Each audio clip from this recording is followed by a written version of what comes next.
No, I tell me I don't know what to do right now. You're doing fine.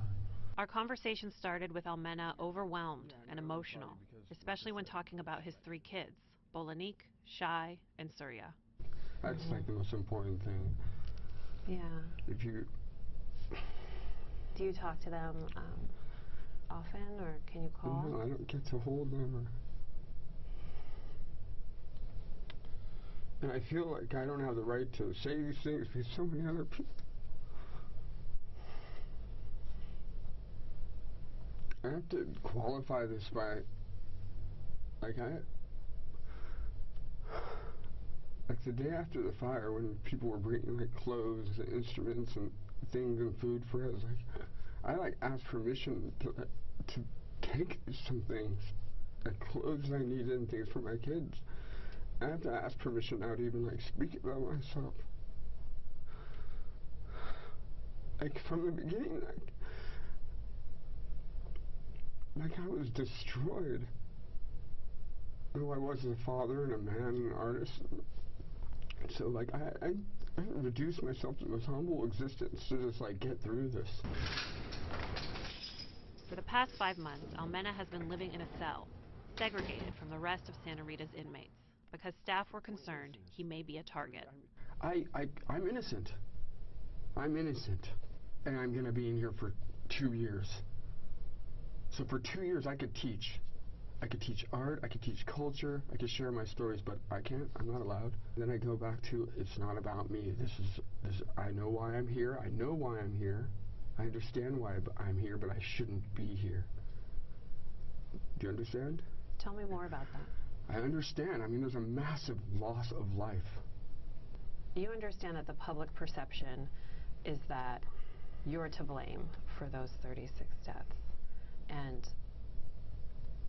that some public perception is that you don't understand that. But from what you're telling me, it sounds like you get it.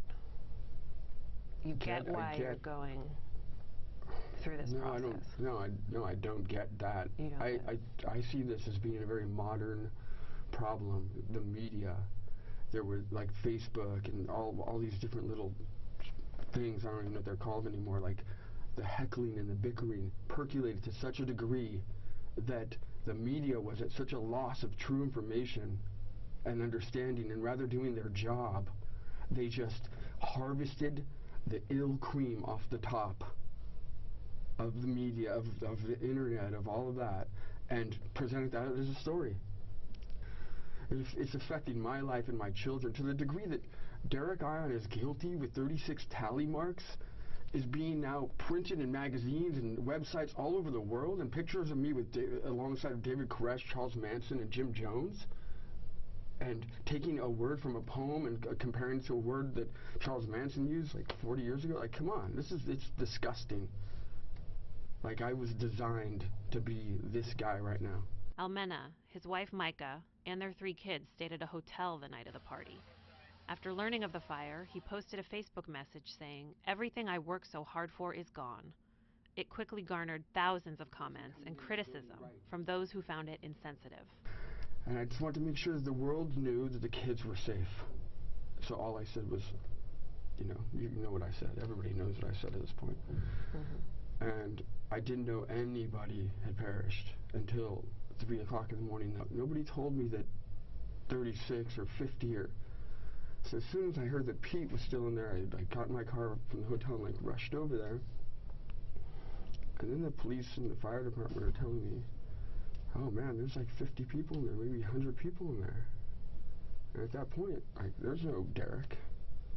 There's no, these questions are all irrelevant to me at this point. Mm-hmm. Who were the people that were there? Who were they in that moment, in that night? Who were all those people? What faces? What children and friends and lovers? And I didn't know until I got there, and then the police told me. So I'm still there. I'm still in that moment right there. Well, tell me more about the warehouse. There was this perception that it was a mess and full of junk and trash. Well, I definitely have to say that if you go to any construction site, until the house is done or the building or whatever it is, it's going to be an organized mess. You're going to have that. You know, in the beginning, like, you know, I was going out and, you know, I would get an old, like, car and I would bring it into the yard and take it off the fender and the hubcaps, and so until Daryl loaded up the parts of the car we didn't want and get them out of there, like, there'd be a little mess. But that's like any warehouse. That's why we got a warehouse with a giant yard, a giant space.